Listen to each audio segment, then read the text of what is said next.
I hereby introduce to you Mr. Michael Veazey. Today's show is brought to you by Amazing FBA's mentoring program. So I'm kind of sponsoring my own show. I just wanted to briefly tell you about the mentoring program because it's about to go away at its current price point and in its current form. The mentoring program is there very simply to get you launched, like pretty much everything I do for the more, early days sellers, apart from the 10K Collective, which is obviously for people doing very, very well and ambitious to scale. Everything else I do is really geared to helping you get launched with your first private label product within probably 6 months, maybe 9 months if you're really busy and have other projects on the go. So if you want to work with me for £300 a month for 2 90-minute sessions plus email support, that is the current offer. I'm going to take one more person on, maximum 2 if the other candidate is really, really special and looks like a really great person who's going to succeed. Either that or by the end of June, one of those, whichever comes first. Then after that, I'm going to yank the mentoring program at that price point. And when it goes back up, it's going to be part of a bigger, more powerful package, including an online course, which I'm very excited about. And it's going to be at least £500 a month, probably more, because I'm putting a higher value on my time because I realize opportunity cost is a real cost. And hopefully you realize that as well. So if you value your time, there are 3 things you need to have to even apply for mentoring. You need at least £5,000 in inventory money. That's not to cover your training costs with me. That's additional, but just for inventory, 20 hours a week to devote to building a business, and 6 months of your time to devote to it as well. Otherwise, I think you're just wasting your time and I won't take you on because I don't want to take your money for the sake of it. I want to take your money only in exchange for great value and you creating your business finally getting off the ground. So amazingfba.com/mentoring if that interests you. Otherwise, on with the show. Thanks for listening. Ladles and Juddly Spoons, welcome back to the show. This is your host, Michael Veazey with Amazing FBA. Today, I'm delighted to welcome the brains behind the beauty, he says, kidding himself, the power behind the throne. That is my business partner and all-round clever guy, Rob Sleath. Welcome to the show, Rob. Oh, flatterer. Too kind. Hey, it's good. It's important to have good relations with your partners. And also, there's a reason why I picked you as a business partner, Rob. It's because you have a lot of brains to solve a lot of problems that I find hard. And I think it's a smart thing to recognize when you're dumb. So at least one of the smart things I've done is hiring smart people, and in this case, partner with a smart person. So, Rob, give us your background, a bit of where you were before you started your Amazon journey, and then, a bit about yourself as an Amazon seller as well. Okay, well, I guess the first thing to know about me is that I've never really had a job. I've done 3 months as a Christmas temp, but that's about it. Everything else I've done has been kind of digital stuff, online things, e-commerce related, that kind of stuff. Originally, my education is nuclear physics. That's what I did at university. And so that's like really numerical and computationally based and so on. So yeah, I really like numbers. I really like business. And I find that they go together quite well, surprisingly. Yeah, excellent. Well, yeah, and that is definitely one of your strengths that is very, very important in the Amazon game is the numbers thing. So, tell us a bit more about your background. Obviously, you never had a job except for 3 months. I mean, I've once had a full-time job for 1.5 years, and it was probably 2 of the most miserable years of my life. Well, it felt like 2 years. Or maybe that shows how good my maths is. So, tell us a bit more how you got into the Amazon game. That's kind of a hard one. I discovered it first in about 2014 and kind of got into it quite quickly into retail ARB and online ARB. But before that, starting in about 2007, I'd been selling online, selling my services, doing graphic design and photography, and I built some e-com sites, and we're selling products through those. I built e-com sites for clients, kind of little websites here and there to advertise various services, holiday cottages, that kind of thing. So it's quite familiar with the whole kind of online way to attract business, way to do things, but just something took me about Amazon, about being part of that ecosystem. So I made a decision in 2014 to get involved in that, and been knee deep in it ever since. Excellent. So you mentioned photography and graphic design, and that's what we're going to focus on today, because you have a lot of different skill sets, but I know you have a very deep photography background, as well as a deep, for online years. I mean, 10 years is practically a lifetime offline. So you've got a deep understanding of the internet. And I think the interaction between the two is incredibly important for Amazon sellers. And amazingly, we've not actually had a photographer on the show before, which is very remiss of me, because I think image marketing is right at the heart of the entire business. So let's get into the photography thing. Why is good photography important at all on Amazon? I think that people place a lot more stock in photography uh, than they realize. I think when you're buying a product online, you can't touch it, you can't feel it. The best you can do is read some reviews, read some, let's be honest, opinions that people, the manufacturers have written about it in the bullet points. The photos are the most real thing there. They're not as easily manipulated as banks of reviews. You can't be lied to in the same way as you can with all the bullet points and things. So I think it gives people a connection to a product that they're sorely missing online. You know, how many times have you walked into a shop and bought something without touching it? And maybe a catalog store might be the only time you do that. Most times you walk into a shop, you want to pick it up, you want to feel it. You can't do that online. So good sets of photos help in all kinds of ways. They help in terms of getting you to click through from the search results page, telling you about the product. You know, a picture's worth 1,000 words and all that. I think it's worth a lot more than 1,000 words. They tell you what it can and can't do. I think that they're key. There are whole industries out there now that have photos as the primary listing, and they barely even write descriptions for stuff. You know, people selling things on Instagram and on Etsy and services like that. It's all about the pictures. Okay, yeah, that makes a lot of sense. And yeah, the other thing that struck me, to reinforce what you're saying, I'm just going through, as you know, creating a training course for Amazon sellers, which I'm very excited to be doing for multiple reasons. But one reason is because it forces me to crystallize 2 years of experience of trying to help people one-to-one and in groups. And really what struck me is, you know, you don't sell products at all. We're not in the business of selling products. We might be in the business of delivering products, and then we're in trouble if we sell somebody, you know, a pink widget when they're expecting a blue one. And I've certainly experienced doing that. But the point is, they're buying images and words like 100%. There is no product involved at the buying point. So it kind of sounds like an obvious thing to say, but I just wanted to reinforce that because it just struck me anew the other day, thinking it through logically, step by step. Like, there is no such thing as a product when people are buying. It's just images on the screen, right? Right. This is it. That's the best kind of interaction they have with it. They're handing over money, you know, whether that is sort of $10 for something small or whether it's thousands. People buy cars online, you know, they spend 20,000 quid on a car. People buy houses sight unseen from real estate listings websites if the market's hot. And it's all about the pictures, and it's all about telling a story and giving you a connection and making something feel real to you. You know, if you said to somebody, okay, you can look at a description but no pictures, or you can look at pictures but no description, I really think you're going to get better sales off the pictures than you are the description. I really think that it's key. Oh, absolutely. I love the idea that you could just set up a text-only site and actually make sales off that. It would be an interesting experiment, but yeah, I think it would fail. So look, having established that images are really, really key, the next obvious question, if you're getting started, can't I just use my iPhone and just get going? I mean, this little gadget has reasonable resolution these days. It can produce, I don't know what it is in megapixels, 8 megapixels, something, but it can produce nice sharp images. You know, can't I just do it myself with an iPhone? It's the first question. It depends what your goal is, basically. If your goal is to test a market and you've only got 5 of a product, then yes, you should use your iPhone, because you don't want photography that is so good that is going to mislead a customer. You want if it works with dirty, horrible images from an iPhone, it's going to work with better pictures, right?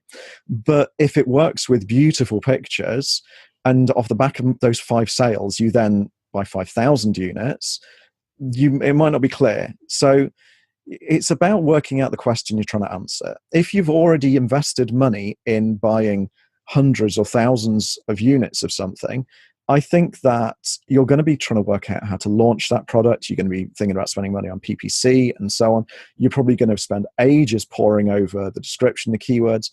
And I definitely think it's worth doing the photography properly. I definitely think it's worth doing a good job. The iPhone has a great camera in it. And I think in the right hands with the right lighting, you're going to get great pictures. But most people's, even if they had the perfect kit, they wouldn't be able to get the same pictures that a pro photographer would get with an iPhone. Because it's not just about the technology there. It's about presenting the product in the best accurate way. I think start off with iPhone pictures if you're just testing huge amounts of little quantities of things. But as soon as you're getting serious, you should be getting serious in all kinds of areas of your business. Yeah, makes sense. Get serious. I like that. I like to get serious, people. I like that message. It's brilliant. Now let's look more closely into this thing there. So you're talking about testing products versus doing a full scale launch. So is it ever valid to test your products with just your own photos? I know that people like Ben Cummings and various people 3 years ago, so quite back in the dark ages of Amazon, really, we're talking about using a little lighting kit, so like a $99 kit. You just put things inside it, would light it reasonably well. You put the camera at the top and just take your own shots. Do you think there's still a place for that? I think lots of people who are testing products have some really weird ideas. They say, oh, well, what I'm going to do is I'm going to test this product and I'm going to throw a load of money into PPC and I'm going to price it really low just to see if it sells. But what does that really tell you? That tells you that it sells if it's really cheap and you're spending a lot of money on PPC. That doesn't tell you if it's going to be a profitable product ultimately. And I think a similar thing is true of photography, right? If you have only got a handful of units, you might think it's worth putting the money in photography or it's not worth putting money in photography. Whether you put the money in or not, you might think it's worth putting the time into doing the photos yourself versus, I don't know, stealing them off Alibaba or something like that, which is a whole other issue, by the way. There's so much to say. It depends on the question you're trying to answer. If you want to have an accurate understanding of how many units of this product you're going to sell, then the listing that you're creating needs to be as similar to the ultimate listing you're going to be using on Amazon as possible. It needs to be similar in terms of pricing, in terms of the quality of the description, in terms of the photos, in terms of the amount you're spending on PPC. Because what's the point in testing something if all the variables are going to change once you actually go for a real launch? This is a very, very good point, actually. And it's, as I said, that conversations or even writing things down yourself always force you to clarify your own thinking. Because, even this is what I love about interviews. Look, we work together for hours and hours and hours. We have enough meetings every so often. But yeah, I think something about the interview format is fascinating because I've never really quite put my finger on that, and to the extent that you just have, which is if you're testing something, I guess in a way, just to put together what you just said and what I was just saying before, that we don't really test products at all, do we? We're just testing a listing, an offer. Okay, so I'm really into product market fit, right? And that is what you're testing. You're testing the perception of the product and your perception of the market to see if they fit and see if when rubber hits the road, your perceptions are accurate.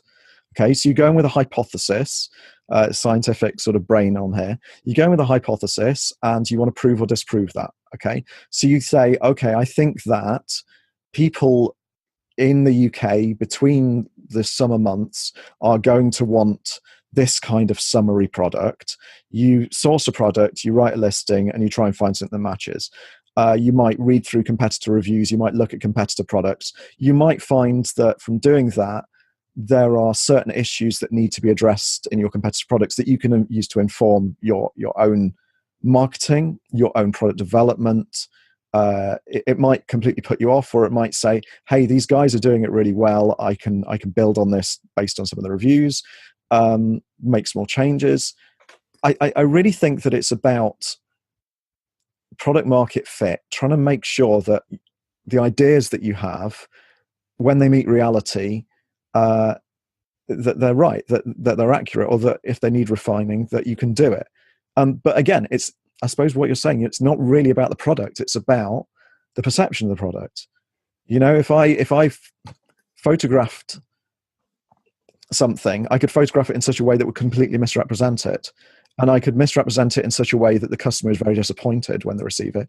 Or I could misrepresent it in such a way that the customer is absolutely blown over by just how much better it is when they receive it. So, okay, so that's another interesting thought around the match thing then. So you're thinking about, as you just implied, that the, fairly conventional but still often ignored wisdom, which is the message to market match. In other words, that we're looking to present customers with the kind of product that they actually want, or a specific kind of customer wants. So if we take a particular example that I'm in, I sell music stand lights, have done for ages. I'm not really doing that much with them. So I use them as my go-to example. So if somebody wants a black music stand light which you can plug into the wall, it's no good if I offer them a pink one that's battery powered. But if I offer them a black one that is battery powered and plugs into the wall, that gives them both options. So I guess that can be a better thing. But actually, what you've just said has made me think that actually there's a triple match, because there's a match between the customer and the product, but actually there's also got to be a match between the images and the product that you were just implying. So right, you're basically saying don't make your photographs too good. Am I understanding you correctly? It's not about them being too good, because if a photograph isn't a true representation of something, then it's not a good photograph. So I'd say I have a science background. So here's a joke that I think kind of illustrates it quite well. An engineer and a physicist and a mathematician are riding on a train in Scotland. And an engineer, well, they all look out the window and they see some sheep on a hill and they're black. And the engineer says, "Hey, look, all sheep in Scotland are black." And the physicist says, "No, you're completely wrong there. There are at least 3 black sheep in Scotland." And the mathematician says, "I'm sorry, you're both wrong. All we can say is that there are at least 3 sheep that appear to be black on at least one side in Scotland."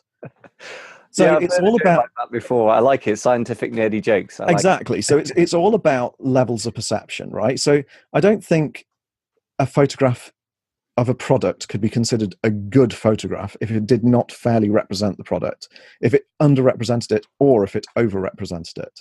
Actually, you're absolutely right. I'm just thinking about my sort of more mundane level. I mean, I love science meets photography. You are a unique individual, and this is quite amazing because it does tie directly into marketing. And here's one example. I had a blue music stand light that was kind of, I suppose I don't think I've got any samples here because they're all in America, but they're all in FCs in fulfillment centers in Amazon. I can point to bits of my background if you're going to talk about color. Oh yeah, okay, yeah, blue. Well, yeah, so that's not bad actually. So the bit of your background down at sort of your bottom right, although those listening to the podcast won't be able to see that, but it was a darkish blue. Yeah. Photographed it on my iPhone, and I think I did quite a nice job. I did Snapseed, which is this thing where you can manipulate an image. It's kind of Photoshop for lazy people on your phone, basically. And I changed it, and I brought the colors up and stuff, and I thought it looked quite good, and I put it in, and people bought it. And then a couple of people said that the color was completely different to what they thought it should be. And then I looked at my photos, and I looked at the original images that I had, which were more or less accurate. And it's true, it was a much lighter lighter color, because I just changed everything to make it look better. And it had ended up looking good, but not being representative of the product. So you're absolutely right. I mean, that's just a very mundane example where I got a bit of kickback from the customer, and there wasn't much I could say really, because I don't have one in cyan blue. So the thing is, this might sound mundane to you, but this is really getting into the nitty gritty of it, right? So photography and images are an intensely technical subject.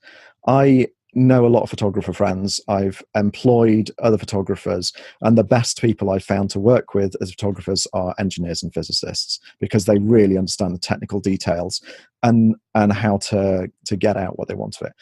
White balance, you could write essays on. Okay, you really could. Everybody has that little button on their phone that says incandescent or flash or cloudy or so on, and they don't really know what it means. I'm not going to get into it too much now, but all I would say is notice the color of a sheet of paper when it is under a tungsten light in your house versus when it's outside versus when it's in shade, in bright sunlight at midday on the equator, lit with a torch. That's the same white piece of paper, but it appears completely differently. Okay, so you've got to get that somehow represented accurately in a camera, get that picture edited, squirt it across the internet to somebody's computer, and you have no idea of the color fidelity of their screen, whether it is some phone that is set up to make everybody look amazing on social media and thus kind of misrepresent blue water and blue skies and yellow sand and whatever, or whether it is a photographer with a color calibrated screen. I get little notices like every 2 weeks saying it's time to recalibrate your screen. So I drag out my calibrator and I recalibrate my screen and make sure it's all accurate. If who does that? Nobody does that except photographers and people who graphic designers and stuff. Okay, so stop. I believe you. I believe you. It's complicated, right? The amount of thinking that goes and we're into just talking here about a light, right? We're just talking about a little reading light or something. But when you get into things like clothing and women's fashion and so on, it gets really, really important. So, yeah, the accuracy of the pictures matters a lot, because I could take pictures of a product that make them look so amazing that they will fly off the shelves. And I pat myself on the back and think that's fantastic. But if in 2 weeks' time they're all been returned and I've had to pay all the fees and whatever, what have I really achieved?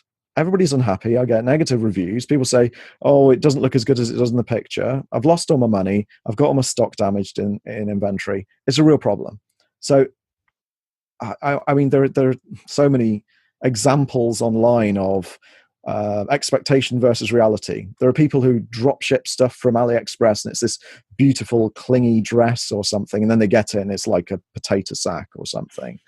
You see them all the time. It's I don't think we could ever say a photo was good if it wasn't a fair representation of the product in terms of product.